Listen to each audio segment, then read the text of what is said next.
ఇక మహారాష్ట్రలో మున్సిపల్ ఎన్నికలు జరుగుతున్న వేళ రాజకీయంగా సంచలన పరిణామాలు చోటు చేసుకుంటున్నాయి. కొన్ని చోట్ల ప్రతిపక్షాలైన బీజేపీ, కాంగ్రెస్, ఎంఐఎం పొత్తు పెట్టుకుంటున్నట్లు ప్రచారం జరుగుతోంది. దీనిపై మహారాష్ట్ర సీఎం దేవేంద్ర ఫడ్నవీస్ ఆగ్రహం వ్యక్తం చేశారు. అలాంటి వారిపై కఠిన చర్యలు తీసుకుంటామని హెచ్చరించారు.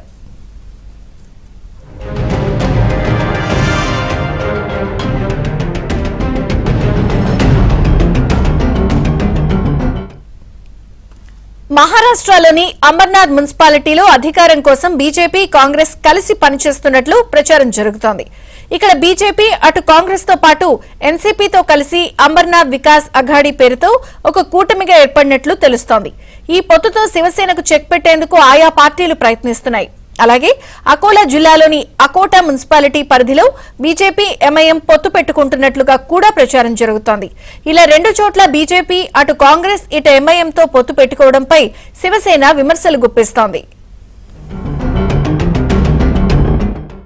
मुझे लगता है ये सवाल जो है बीजेपी के नेताओं को आपको पूछना चाहिए कि किस प्रकार से अकोट में एमआईएम के साथ और अंबरनाथ में कांग्रेस के साथ इन्होंने युति की।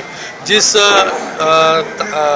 पार्टी के खिलाफ महायुति हमेशा लड़ती आई है, शिवसेना लड़ती आई है, भारतीय जनता पार्टी लड़ती आई है, लेकिन सिर्फ सत्ता के लालच में कुछ उन्होंने उनके लोकल नेताओं ने इन सभी पार्टियों के साथ अगर युति सिर्फ सत्ता के लालच में लालसा के लिए की होगी तो मुझे लगता है ये गलत है और इसके ऊपर वरिष्ठ नेताओं को मुझे लगता है कि एक्शन लेना चाहिए।